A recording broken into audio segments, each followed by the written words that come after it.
Well, hello and welcome to another episode of 0 to 60. I'm here with a set of Dynamic AutoWorks Flowmax turbos. Now, I'm super excited about this because this is what we've got coming for our Vargas car. Mind you, we did get the pluses.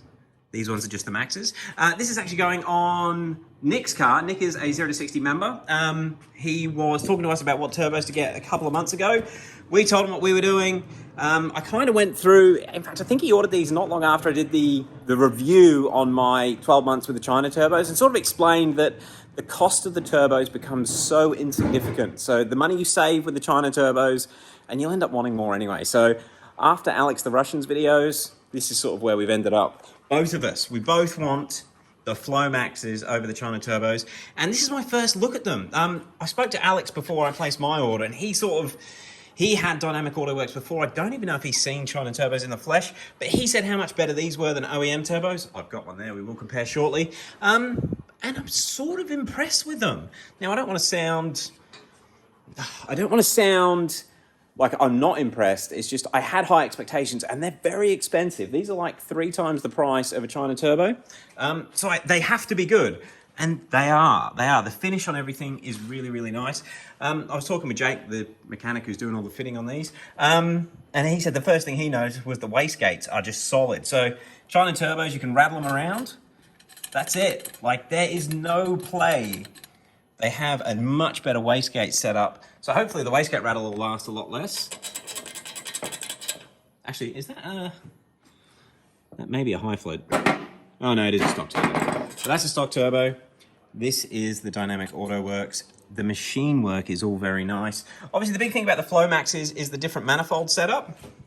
So we got this type of housing here, which looks like what the VTT FRBs and the GC2s, they've all gone to this bigger sort of style. And also even the MMP 1000s, they had the removable top part of the manifold. And I guess the idea of that is it makes it much easier. If you do need to take the turbos off for whatever reason, you should be able to unbolt that and just make the job a little bit easier than undoing all of those once they're fitted, of course. Keep in mind, you will have to clock them to perfection. All right, let's have another quick look at what we're dealing with here. So now it's all Alex the Russian's fault, but seeing the power that his car makes, I was expecting them to be physically bigger. But of course, they work with standard, I mean, you shouldn't run them with standard outlets, but they're designed to work with standard outlets, standard exhaust. They are a direct replacement for an OEM turbo. So, I mean, if you're a bit of a muppet, you could just unbolt your OEM ones and bolt these ones straight back in and have no issues. But that being said, they do have the big boy wheels. They're going to flow really nicely. I don't know if I can get this on camera, but there's just no play. You get much more play with the China turbo. These things are definitely made to much higher tolerances than the Chinese ones, and they are assembled and machined in America. I've had a chat with a few different people. Obviously, a lot of people talk to me about turbos. They believe that DAWs are just Chinese turbos. They are not. The housings, the castings might be made overseas, but they are assembled, machined, and designed to work all in America. And it sort of shows. This is why they cost more money.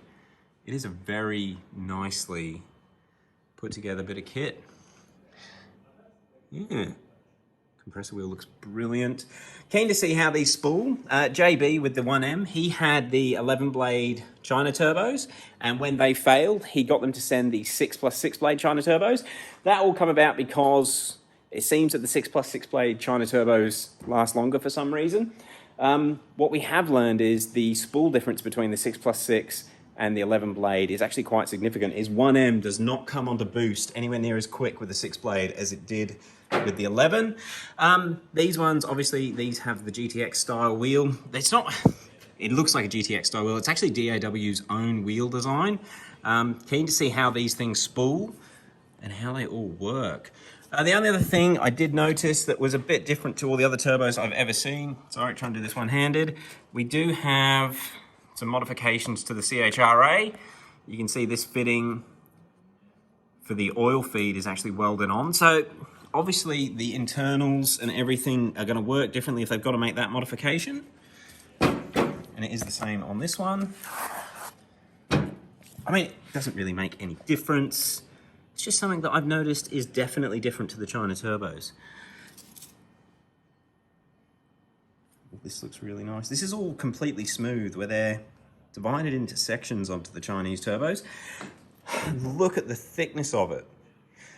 Obviously designed to be making some big power, tolerate a lot of heat. God, they're worth a lot of money. And we'll just bring the stock one over. Actually, I'm just going to pop that on that hose. Sorry, guys. To give you an idea on difference. Now, when you put the Chinese 17 and 19Ts next to a stock one, they look quite impressive. But this is the Flomax next to a stock one. Oh, I'm just sort of taking all this in. Man, it is huge through here. The big thing I'm hoping with the Flomax is, and the reason that we've gone with them on the Vargas car, I feel like my 17T car is really, like I'm expecting, the heat that must be being produced by those turbos and the small little manifold here is going to be out of this world. I'm kind of hoping that we can run the Vargas car, like my thing would be making over 700 horsepower. We want to run the Vargas car up close to 800 horsepower at the crank. And I'm hoping that these housings are going to be the way that we achieve that. Super keen to see how these go in Nick's car. He's doing the full proper build with this, so can't really see it now, but it was all laid out. He's doing water pump, all the radiator hoses, good oils, coolants, filters, exhaust is going on, intakes are going on, outlets. He has everything. He's had this car not very long. You can see the previous owner had a few oil leaks that he needs to sort out, which I know Jake is going to get onto while it's here. Has already got the 7-inch cooler. It should be a good build. I don't think he's going to get the port injection fitted this time up. It is going to be tuned by JSR, so we will do some videos on it. And I know he also intends to go port injection, fully 85, and make some decent power. I think his goals are just to make it a little bit quicker than my 17T car, which I think he's going to be able to do without stressing him. All right, guys, this machine work is so nice. Even the wastegate rods, like look at the threads. Is the camera even going to focus? Everything just looks really, really nice. It's not cheap components on this. Yes, the housings are probably made in China. I don't know where the housings are made. I'm just assuming that they're cast in China. It's the cheapest place to get something like this made. But they are all done as per DAW specifications. It's DAW metal, and you can see it, like it just looks different to a China manifold. Wish I had the China manifolds, but they're not this color. Gonna finger it. It's all smooth on the inside. Oh, wow, okay. Oh, let me see if I can get the light in there. I've just noticed it's even machined internally. You see in there? So we've got a machine hole going down. What you're seeing is the light coming through the turbine wheel. That's crazy. So it's actually ported in there. Geez, that hole must be huge. You ain't seeing light coming through these ones. What? Sorry, I know the camera works terrible. We're trying to work. Come on. Yeah. It cannot focus down inside the stock one, but it's big enough that it's letting light through. Holy crap. Oh, you can see it. Jesus.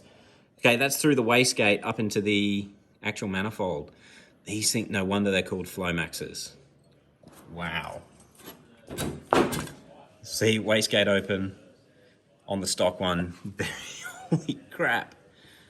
Guys, they are gonna flow. The part of the housing that the wastegate seals on just there, that flat surface, is much thicker than a stock one.